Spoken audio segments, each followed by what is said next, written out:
This is Diaz, a man widely known as the kingdom's ultimate war hero. When he finally returns home, the king rewards him with his very own domain. But when he actually arrives, it looks nothing like he imagined. I mean, can you even call this a domain? It's literally nothing but endless grassy plains without a single subject to rule over. The very next morning, Diaz is woken up by a super cute girl with horns standing over him. Before he can even rub his eyes, she demands to know what business he has in these lands and hits him with the ultimate question. Is he an ally or an enemy? Without hesitating, Diaz tells her he's an ally and promises to protect her from anything. Right on cue, her horns start shining brightly. Realizing he's telling the truth, she decides to trust him and leads him straight to a village. She brings him straight to the village chieftain.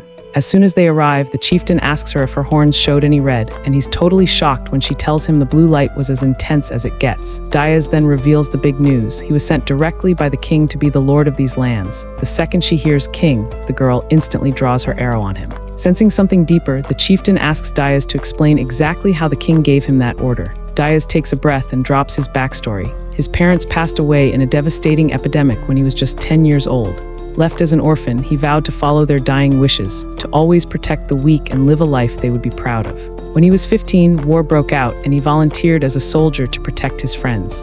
Little did he know, he actually possessed an incredible talent for warfare. By the time the war finally ended, the king rewarded his legendary accomplishments with this domain. Hearing this, the chieftain asks a testing question. What would Diaz do if these people refused to be his subjects? Diaz simply replies that they would still be neighbors living on the same grassland, and he'd gladly help them out whenever they needed it. Moved by his genuine heart, the chieftain's horn glows with a brilliant, beautiful blue light. The chieftain introduces himself as Mal, leader of the Anakin tribe.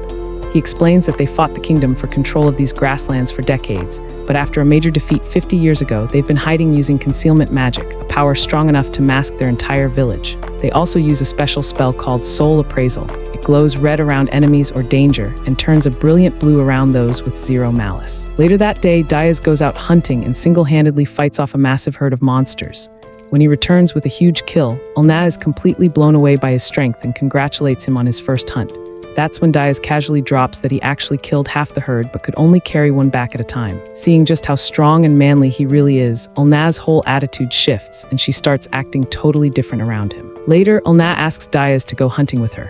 By this time, the men in the village have already started showing him way more respect after seeing just how insanely strong he is. But out of nowhere, Ulna shows up looking like a completely different person. The sudden transformation catches Diaz completely off guard, but when the rest of the village guys notice how ridiculously close she's standing to him, all that newfound respect instantly turns into pure jealousy. When they arrive at the hunting grounds, Ulna suddenly senses a massive monster lurking nearby.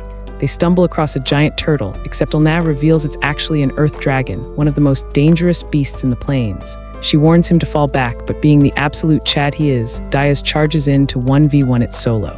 He lands a few heavy blows, but the creature's shell is absurdly tough, leaving a dent in his own axe. Just as he finally manages to crack its defense, the earth dragon flies into a rage and lunges straight at Ulna. Seeing her in danger sets off Diaz's protective instincts. He snapped, swings his axe at full power, and completely pulverizes the beast on the spot. Overwhelmed by relief and pure happiness after seeing him save her life, Ulna looks at Diaz, and without even hesitating, asks him to marry her right then and there.